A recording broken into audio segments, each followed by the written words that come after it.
Welcome back to another deep dive, everyone. Today we're going to be tackling a topic that I think is really interesting, and it's something that I know a lot of you have been asking about, intuition. Yeah. You know, that gut feeling. Yes. And you, our amazing listeners, sent in a really fantastic collection of articles that dig into this idea of intuition, what it is, why it's important, and most importantly, I think, for our listeners, how we can actually get better at recognizing it and using it to our advantage. So that's really our mission today, to unpack this thing called intuition.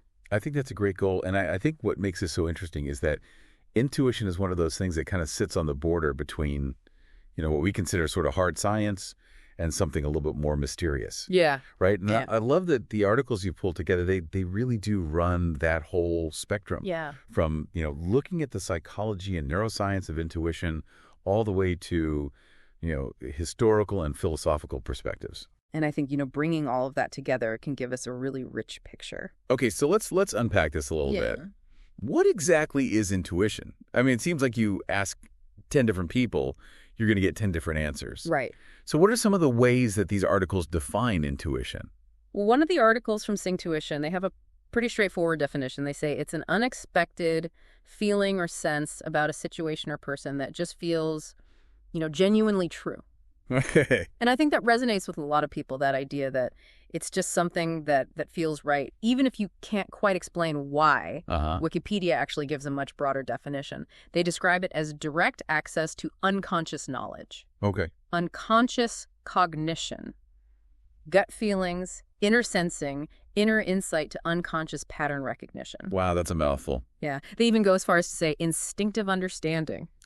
So it's basically this idea that we have access to information and knowledge that we're not consciously aware of. Right. And that knowledge can manifest itself in all sorts of ways, whether it's through a feeling, a hunch, an insight, a subtle understanding. It's almost like our brain is doing all this work behind the scenes. Exactly. And then just presenting us with the final product without really showing us all the steps. Yeah, it's like, when you're working on a complex problem and you just can't seem to figure it out, and then you step away, you go for a walk, you take a shower, and suddenly the answer just pops into your head. Yeah.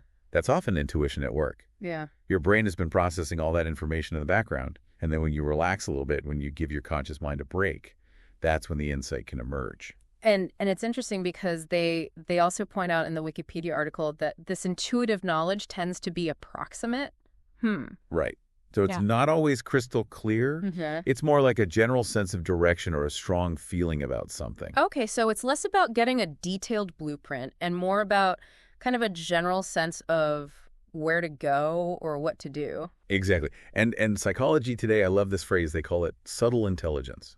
Ooh, I like that. Subtle intelligence. Yeah, it really captures that idea that there's this deeper level of understanding that goes beyond just rationality and logic. And they specifically point out that intuition is actually part of a broader spectrum of abilities that they call subtle intelligence. Yeah. Which also encompasses things like our adaptive abilities, our imaginative faculties. So it's not just about, making quick decisions. It's also about being able to see things from different perspectives. Right, to connect the dots in ways that you might not be able to do consciously. To kind of think outside the box. Exactly. Yeah. And then Maple Grove offers another interesting perspective on intuition. Okay. Which is that it's likely our unconscious mind rapidly analyzing the current situation. Okay. Based on all of our past experiences and knowledge of the patterns that we've picked up over time. Right. So it's taking everything that we've learned and experienced and using that to make predictions about what's going to happen next. Exactly. And it presents this to us as a feeling or a conclusion. Wow. So it's almost like our brain is constantly running simulations in the background, trying to figure out what's the most likely outcome. Right. And then giving us a nudge in a particular direction. So then how does all of this actually work? I mean, what's going on in our brains that allows us to do this? Well, Singtuition talks about this in terms of System 1 and System 2 thinking. Okay. And for those of you who haven't heard of that before, can you just quickly explain what those two systems are? Yeah. So System 1 is that fast, automatic, intuitive system. Yep.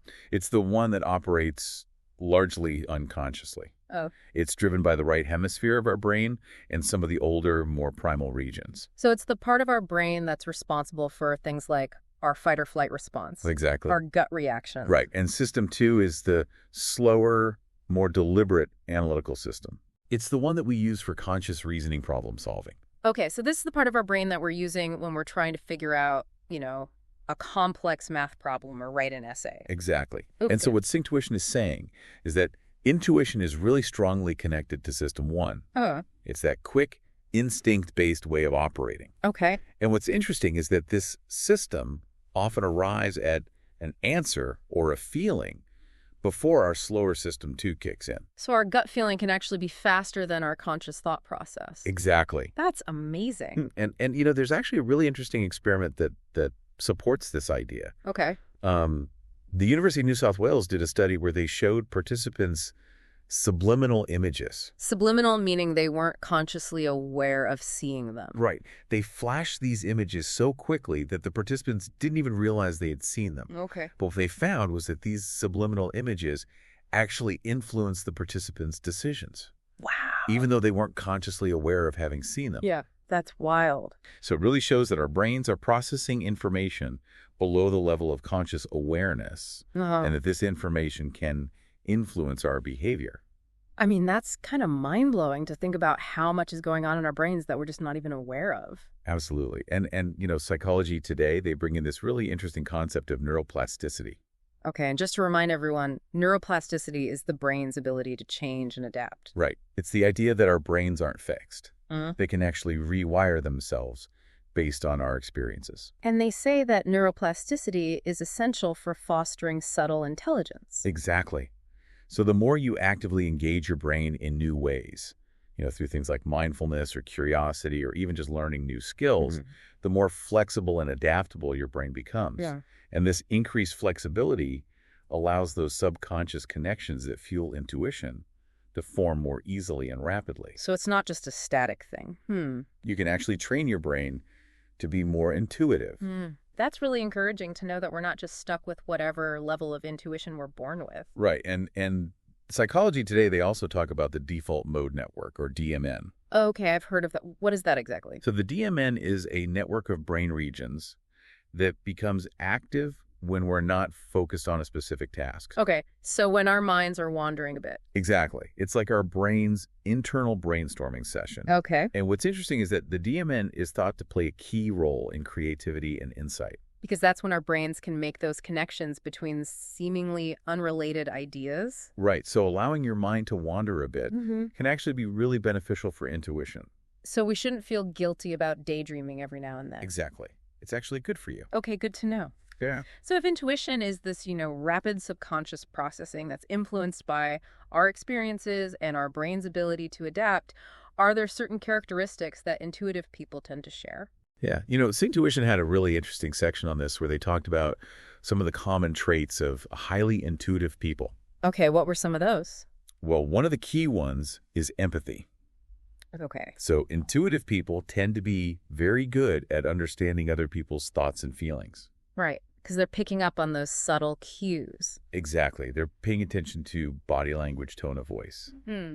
All those things that we might not even be consciously aware of. And that makes sense because, intuition is often about understanding those unspoken signals. Right. Those things that aren't being said directly. Exactly. It's about reading between the lines. Yeah. And another key characteristic is that intuitive people, they really trust their gut feelings. Okay.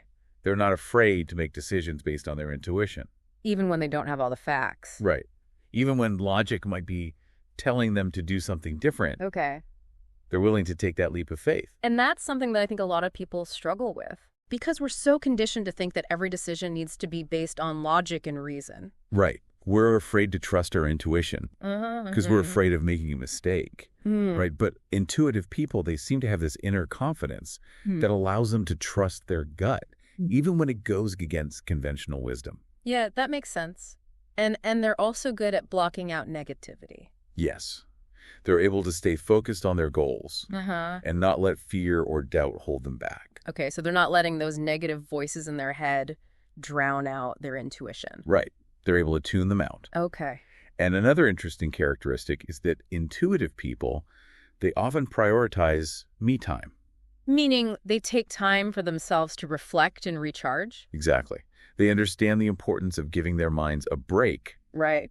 from the constant stimulation of the outside world. Okay. So they might spend time in nature or meditate Yeah. or just do something that allows them to quiet their minds and connect with their inner selves.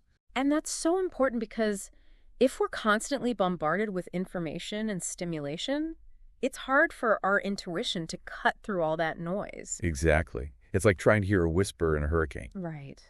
You need to create a quiet space in order to hear that subtle voice. So it sounds like intuitive people are also really good at being present. Yes. They're able to focus on the here and now and not get caught up in the past or the future. Okay. And this allows them to be more aware of their surroundings. Right. And to pick up on those subtle cues that we were talking about earlier. And that's so important for intuition because it's really about being in tune with what's happening in the present moment. Right. Not just in our own heads, but in the world around us. Exactly. And then finally, Synctuition also mentioned that intuitive people tend to be very observant and deep thinkers. Okay. They pay attention to small details that others might miss. Right. And they're constantly trying to understand the bigger picture. Mm. So they're gathering information from all sources and then using their intuition to make sense of it all. So it's like they're constantly piecing together a puzzle. Exactly. And they're not afraid to ask questions. Right. And to challenge conventional thinking. So they're not just accepting things at face value. Right. They're always digging deeper. Trying to get to the heart of the matter. Exactly. And I think that's really what makes them so good at intuition, because they're not afraid to trust their own judgment. Even when it goes against the grain. Right. So now that we have a better understanding of what intuition is and what some of the characteristics of intuitive people are, what are the actual benefits of developing our intuition? Well, one of the articles, Intuitive Thinking Makes Me Better, it lays out some really compelling advantages to having strong intuition. Okay. Like what? Well, first of all, it can lead to more aligned decisions. Meaning that our decisions are more in line with our values and goals. Right, because intuition is coming from a deeper place within us. It's not just based on logic or reason. Okay. It's also based on our feelings and our gut instincts. So it can help us to make choices that feel more authentic to who we are. Exactly.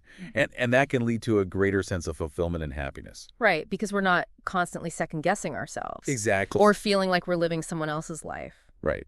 Okay, what else? Well, intuitive thinking can also lead to quicker decision-making. Okay. Because you're not spending as much time over-analyzing things. Right. You're able to trust your gut and go with your first instinct. And that can be really helpful in situations where you need to make a decision quickly. Exactly. Like in a crisis situation or when you're under a lot of pressure, right? What else?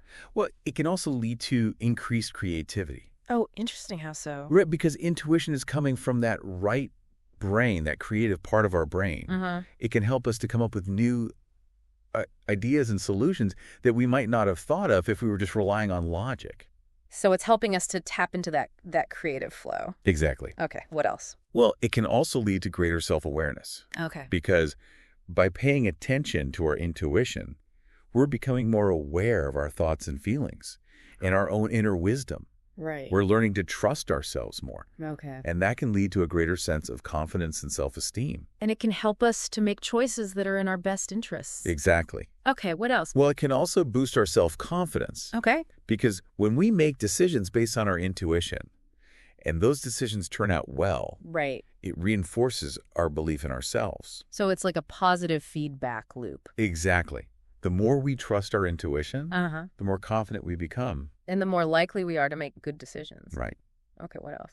Well, it can also strengthen our imagination. Oh, that's interesting. Because intuition is all about seeing possibilities. It's about thinking outside the box. Okay. And they can help us to be more creative and innovative in all areas of our lives. So it's not just about, coming up with new ideas for our work. Right. It's also about being able to see things from a different perspective. Exactly. In our relationships, in our personal lives. Right. Okay. What else? Well, intuitive thinking can also make us more flexible and adaptable. Okay. Because when things don't go according to plan, we're able to adjust more easily. So we're not thrown off by setbacks. Right. We're able to roll with the punches. And that's really important in today's world where things are constantly changing. Exactly. Okay. And then finally, it can also improve our self-trust. Right. Because when we learn to trust our intuition, we're essentially learning to trust ourselves. Right. And that's a really powerful thing. Absolutely. So it sounds like developing our intuition can really have a profound impact on our lives. Yeah, it's not just about making better decisions. Yeah. It's about becoming more confident, more creative, more resilient, and more fulfilled. Yeah, I can see how that would be really valuable. Yeah. So then how do we know when to actually trust our intuition? Yeah, that's the million-dollar question, isn't it? Yeah. Because sometimes it can be hard to tell if that feeling we're getting is really intuition or if it's just fear or anxiety or wishful thinking. Right. Right? So how do we know when to trust our gut? Well, very well.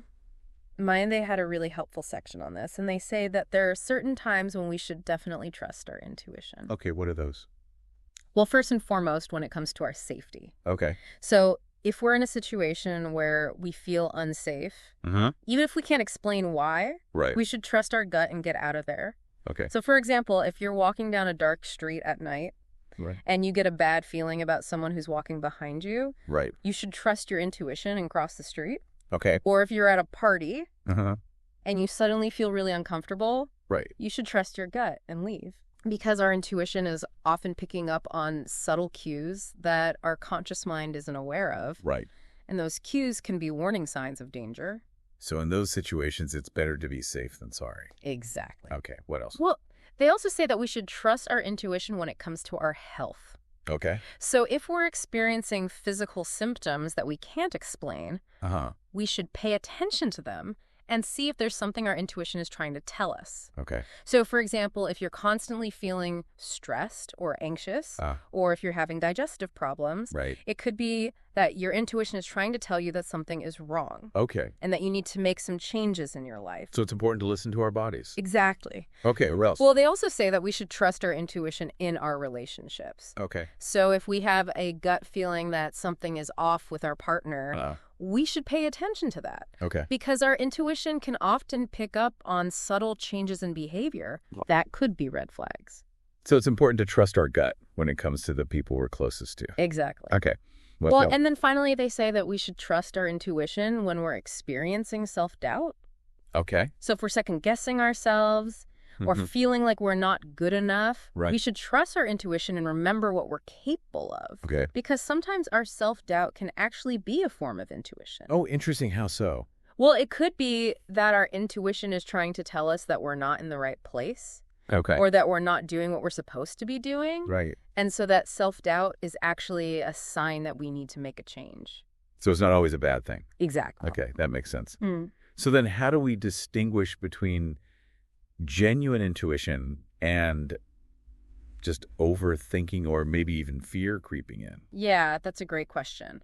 Because, sometimes it can be hard to tell the difference. Right. Because they can both feel very intense. Right. So how can we tell them apart? Well, very. Mind and Leslie Grounds, they both offer some helpful insights here. Okay. One key distinction is that intuition often arrives as a calm, neutral suggestion. Okay. It's not a forceful, demanding command. Right. It's more like a gentle nudge or whisper. Okay. And it tends to feel right and peaceful. Okay. Without the undercurrent of anxiety or panic that often accompanies overthinking. So it's not that feeling of like your heart racing and you're feeling really stressed out? Right. It's more like a sense of knowing or a feeling of certainty. Okay.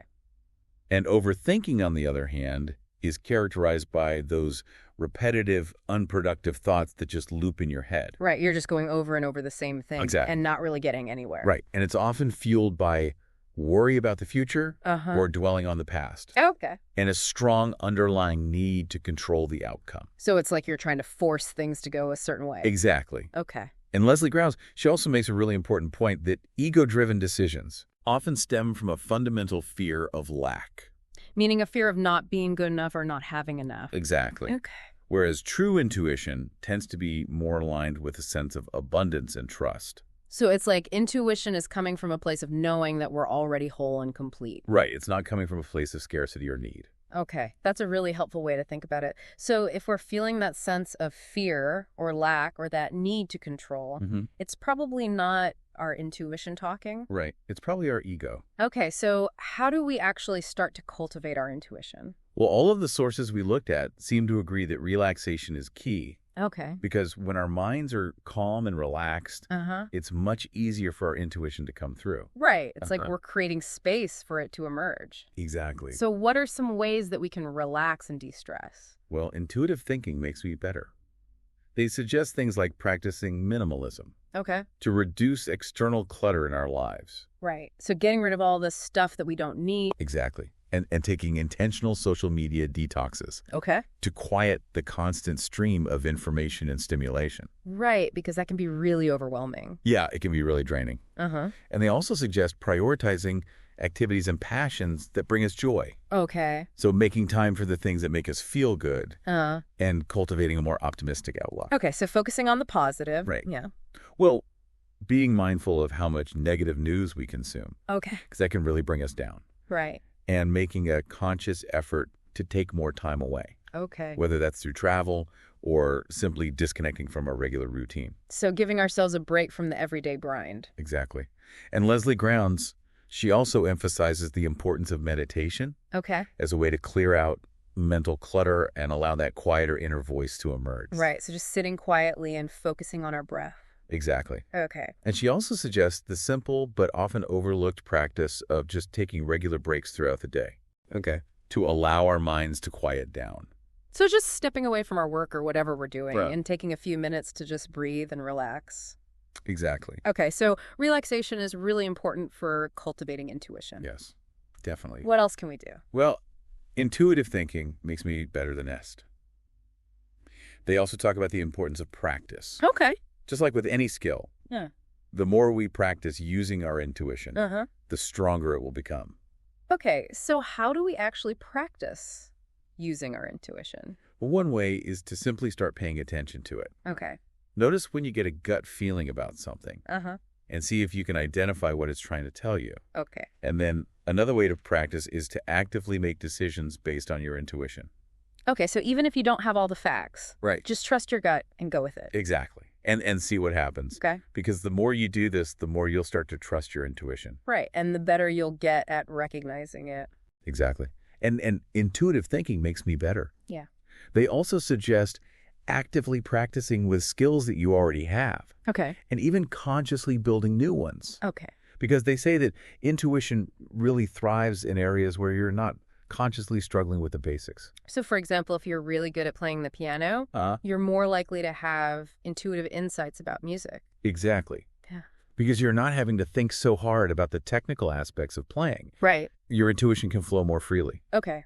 That makes sense. So it's like the more we master a skill, Uh-huh. the more intuitive we become in that area. Exactly. Okay, what else can we do? Well, another really powerful way to boost your intuition is to engage your creativity. Okay. Because creativity is all about tapping into that right brain, Right. which is the seat of intuition. Okay, so what are some ways that we can engage our creativity? Well, intuitive thinking makes me better. Yeah.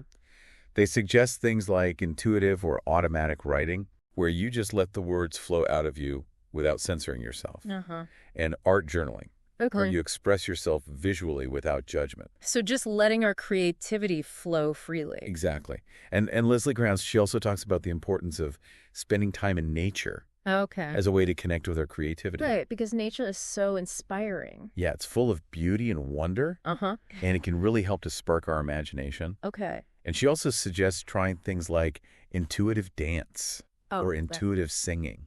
So just moving our bodies and expressing ourselves in a way that feels good. Exactly. Okay. So engaging our creativity is another great way to boost our intuition. Yes. What else can we do? Well, intuitive thinking makes me better.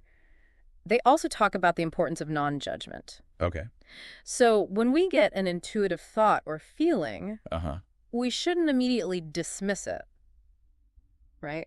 Yeah. Even if it seems illogical or impractical. Exactly.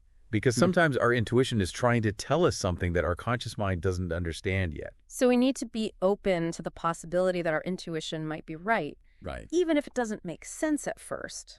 Exactly. Okay, what else can we do? Well, we can also learn to recognize our own personal intuitive signs. Okay, so what does that mean?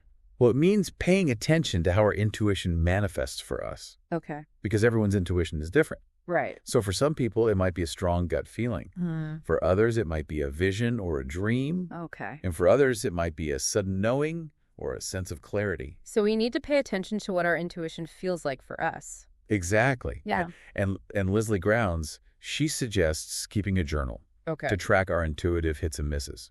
So we can start to see patterns in how our intuition works. Right. Okay, what else can we do? Well, she also suggests practicing meditation and body scanning Okay. to become more aware of our physical sensations. Right, because sometimes our intuition manifests physically. Exactly. So we might get a knot in our stomach Uh-huh. or butterflies in our chest. Or goosebumps. Right. Okay. And these physical sensations can be clues that our intuition is trying to tell us something. So it's important to pay attention to our bodies. Yes, definitely. Okay, what else can we do? Well, we can also start small Okay. by practicing our intuition with simple everyday decisions. Okay, so like what? Well, like what to wear, Uh-huh. what to eat, Okay. what to watch on TV. Right, so just little things that don't have a lot of consequences. Exactly. And as you get better at trusting your intuition with these small decisions, Uh-huh. you can start to apply it to bigger decisions in your life. Okay, that makes sense. So it's like we're building up our intuitive muscles. Exactly. Okay, Leslie Grounds, she also has a few other suggestions. Okay, what are those? Well, she suggests spending time in nature Okay. because being in nature can help us to relax and connect with our inner selves. And she also suggests practicing sensing people's energetic signatures. Meaning what exactly? Well, it means paying attention to the vibe that we get from people, Oh. beyond just their words and actions. So it's like picking up on their energy. Exactly. Okay. And she also says that we need to trust ourselves. Okay. And release the need for logical approval or external validation. So we need to be willing to trust our intuition even if other people don't understand it. Right. Okay. And she also suggests reflecting back on past experiences. Okay.